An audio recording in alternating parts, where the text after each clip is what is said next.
Hello to all of my crafty friends. I have with me here the brand new Wonder of Oz mini album that I have designed as part of my pre-cut mini album kit. This is also available as a tutorial. The tutorial has 3 files. It has a cutting guide with a list of measurements and the types of papers you need. It has cutting maps to show you exactly where to cut the decorative papers. And then it also has an assembly guide, the guide that I made for the mini album kit. Now what I'm going to do in this video is give you a behind the scenes look at what goes into creating and making my mini album kit. Because once this album is done, the work doesn't stop there. Quite a bit actually has to happen for me to be able to create these kits. So I wanted you to see that process so that you can understand what goes into making one of these pre-cut kits if you are choosing to purchase one, but also so you can see all the stuff that has to go into making sure that those PDF tutorials will actually work for you in recreating this album. So stay tuned to see that next. At this point, I have the first draft of my cutting guide, and I start with my cardstock pages to begin cutting pieces. For my Wonder of Oz album, the cover is yellow, so I'm using yellow for the outside to bind the cover pieces together. The inside is white, so I'm using a white piece to cover the spine and extend onto the spine. And then the rest of the pieces will all be cut from craft cardstock because that's what I used for my base pages.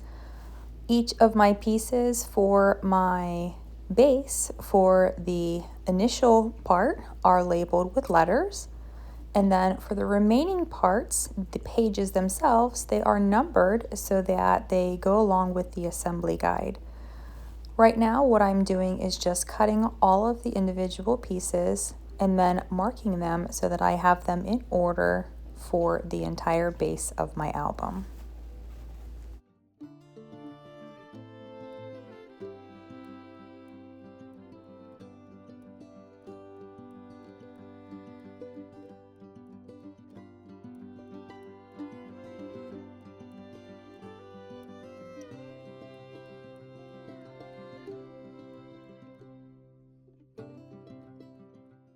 Once all of the pieces are cut and marked, it's time to score them.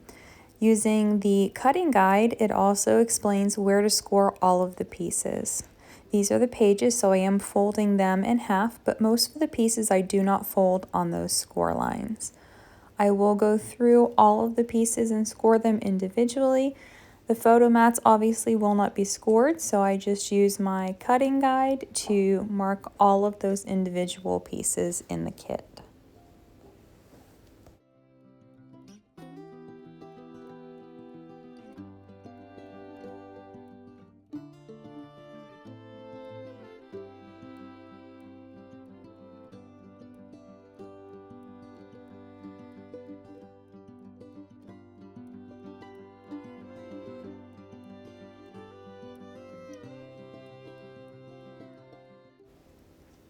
Once everything is scored, it's time to place all of the pieces in a plastic bag, seal it up, and mark it with the base sticker so that the recipient knows that this is the base of the album.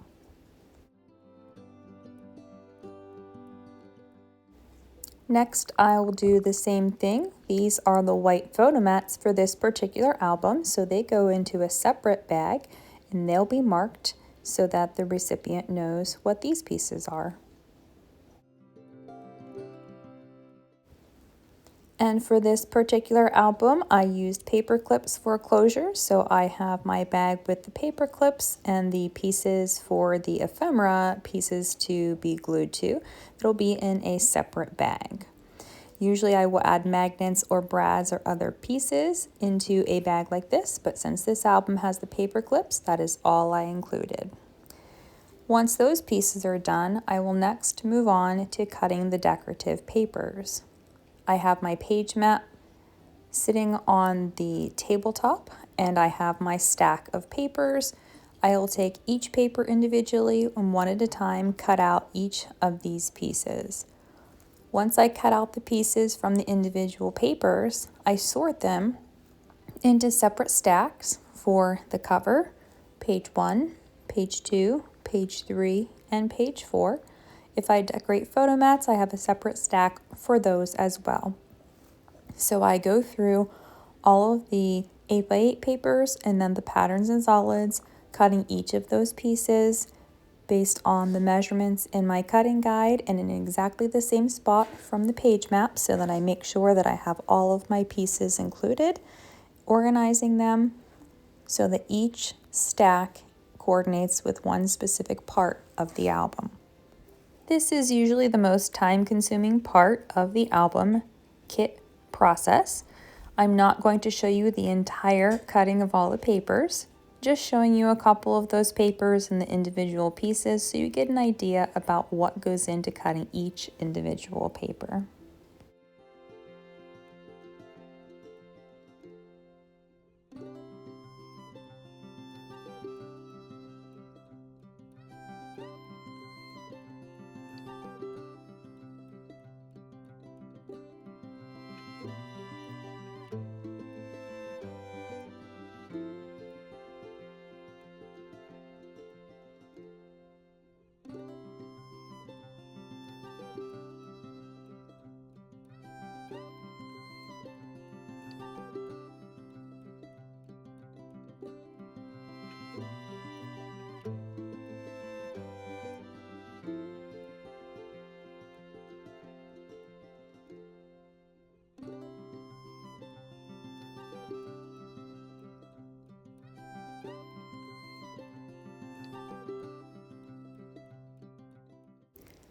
Once all of those decorative papers are cut and placed into their respective stacks, I'll go through each of the stacks to match up all of the different pieces to make sure that I haven't missed anything in my cutting guide. If I do have a missing piece, I will go back and cut that piece from my scraps of leftover paper and then make sure to add it to my cutting guide so that it is updated with all of the necessary papers for the recipient to be able to complete their album.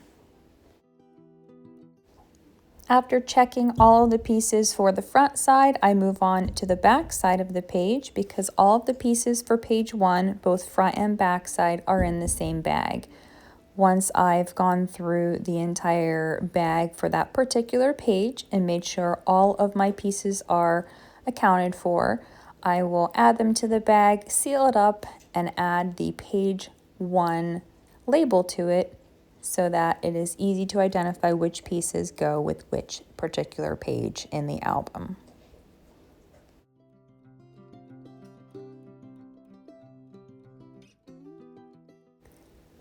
Once all of the pieces for the kit are cut and labeled and in their baggies ready to go, I move on to laser cutting all of the different pieces. For this specific kit, I'm laser cutting the chipboard cover, which is the Yellow Brick Road cover that you see, and also 2 specific chipboard sets that match the album. So I have a silver set with the Tin Man and Toto, and then a yellow set with the Scarecrow and Cowardly Lion. Both of them are included in the kit, so they all get cut out for the kit and put together into a package for the recipient to have everything in one place.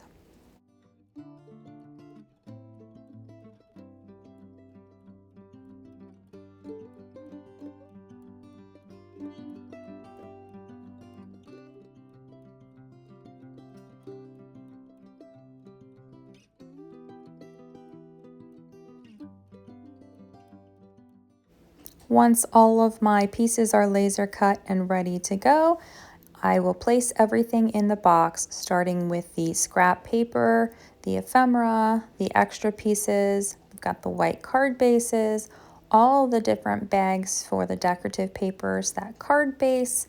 Then we've got the instructions, a business card, followed by a sticker, and everything is ready to go. I hope you have found it interesting to see all of the different things that go into making one of my mini album kits. And if you are interested in purchasing one of my Wonder of Oz kits, I will link that in the description box below, but you'll want to hurry because supplies are limited. As always, happy crafting, and I'll see you in the next video.